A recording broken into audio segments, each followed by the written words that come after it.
তরুণ সদস্যরা আমাদের গ্যালারিতে যারা ছিল তাদের সাথে তর্কে লিপ্ত হয়েছিলেন। এটা আসলে আমাদের জন্য দুঃখজনক। এটা সংসদের রীতি।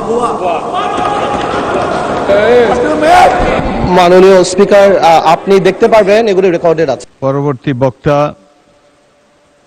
আন্দালিন রহমান ভোলা 1, আপনার সময় 5 মিনিট। মাননীয় স্পিকার, আপনাকে ধন্যবাদ। মাননীয় স্পিকার, প্রথমে আমি জুলাইকে সম্মান জানিয়ে জুলাই যোদ্ধা যারা নিহত হয়েছেন, যারা সবাইকে সম্মান জানিয়ে আমি আর বক্তব্য আরম্ভ করছি। আমি আপনার একটু দৃষ্টি আকর্ষণ করি। মাননীয় স্পিকার, আপনি যখন ছিলেন না এখানে, সংসদ যখন ব্রেকে ছিল, তখন আমাদের বিরোধী দলের মাননীয় কিছু তরুণ সদস্যরা আমাদের গ্যালারিতে যারা ছিল তাদের সাথে তর্কে লিপ্ত হয়েছিলেন। এটা আসলে আমাদের জন্য দুঃখজনক। এটা সংসদের রীতি। মাননীয় স্পিকার, আপনি দেখতে পারবেন এগুলি রেকর্ডেড আছে, আপনি দেখতে পারবেন। আমি এটাই বলার চেষ্টা করছি, আমি খারাপ বলছি না, আমি বলছি যে আমাদের জুলাই যোদ্ধাদের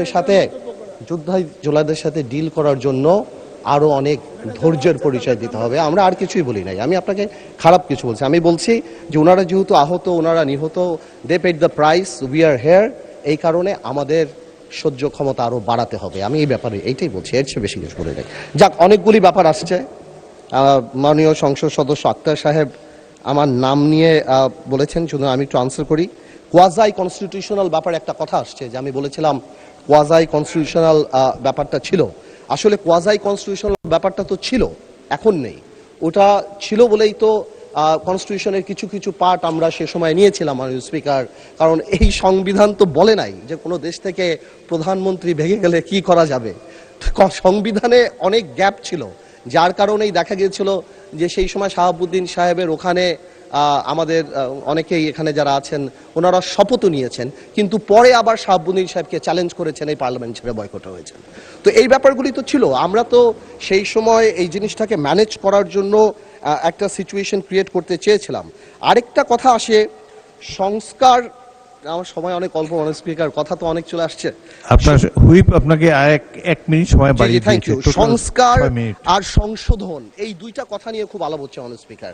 আমি এটা আসলে বুঝতে পারছি না, যে আমার মনে হচ্ছে এর মধ্যে খুব ফাইন একটা লাইন আছে, যে সংস্কার আর সংশোধন এই জিনিসটা মানে কি। এই আমরা তো চাচ্ছি যে যেই জুলাই সনদের জিনিসগুলি আসে সেগুলি পার্লামেন্টে, সেগুলি কনস্টিটিউশনের মধ্যে আসবে এবং কনস্টিটিউশনের রীতিনীতি মেনেই আসবে। এর বাইরে তো আমরা কিছু যাচ্ছি না। তো আমার মনে হচ্ছে এখানে প্লেইং উইথ ওয়ার্ডস করা হচ্ছে এবং জাতিকে বিভ্রান্ত করা হচ্ছে, এবং ঠিক আগেও যা বলেছি, আমাদেরকে জুলাইয়ের বিরুদ্ধে দাঁড়ানোর পায়তারা করা হচ্ছে। আরেকজন আমার সম্মানিত সংসদ সদস্য এখানে বলে গেলেন প্রিঅ্যাম্বল পড়লেই ওই সংস্কার পরিষদের কথা চলে আসবে। আমি মনে করি যে এখানে আমাদের সম্মানিত আইনমন্ত্রী সাহেবের সেই বক্তব্যের পরে এবং বিশেষ করে স্বরাষ্ট্রমন্ত্রী সাহেবের সেই ইলাবোরেট এক্সপ্লেনেশনের পরে কেউ যদি বোঝে, তাহলে আর এই অর্ডার নিয়ে কেউ কোনো কথা বলবে না। This is void ab initio, এটা থাকে না। এবং বারবার যে জনগণকে বোঝানোর চেষ্টা করা হচ্ছে যে এটা মানি না, এই কারণে আমরা গণভোট মানি না, ইট ইজ আনট্রু। আমরা গণভোট মানি বিকজ আমরা জনগণের ক্ষমতায়নে বিশ্বাস করি, আমরা গণভোট মানি, আর এই কারণেই আমরা হ্যাঁ ভোট দিয়েছি। এবং আমাদের সংসদ নেতাও হ্যাঁ ভোটের পক্ষে কথা বলেছে। আমরা যদিও এটা বাইরে থেকে আসছে তাও বলি, আসলে মাঝে থেকে একটা গল্প বলি, সময় 1 মিনিট তো বাড়া দেবে, তাও একটা গল্প বলি, যে শপথের কথা বলছে। এই গল্পটা আসলে বলা ইম্পর্টেন্ট। স্পিকার, একটা আইন ছিল, আইনটা হলো অতিথি পাখি মারিলে 10 বছর কারাদণ্ড। একজন এক বাড়ির মুরগি আরেক বাড়িতে চলে গেছে, ওই লোক জবাই করে খেয়ে ফেলছে। এখন এই লোক মামলা করছে যে এর 10 বছর জেল হইতে হবে, কারণ মুরগিও পাখি আর অন্যের বাড়ি অতিথি। তো কেউ যদি আইন না বোঝে, তাদেরকে বারবার বুঝে আমাদের আর লাভ নাই। মাননীয় স্পিকার, বারবার বলেই যাচ্ছি, this is void ab initio.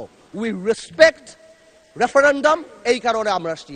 এটাকে ইমোশনাল কালার দিয়ে বাংলাদেশকে এমন ভাবে দাঁড় করানো হচ্ছে যে আমরা জুলাই চাই না, আমরা জুলাইয়ের বিরুদ্ধে। ওনারাই একমাত্র জুলাইয়ের টেন্ডার নিয়েছেন, ওনারাই টেন্ডার সাবমিট করছেন। This is so unfair. মাননীয় স্পিকার, আমি একটু টাইমটা তো বাড়াই দিবে বলো তোমার স্পিকার।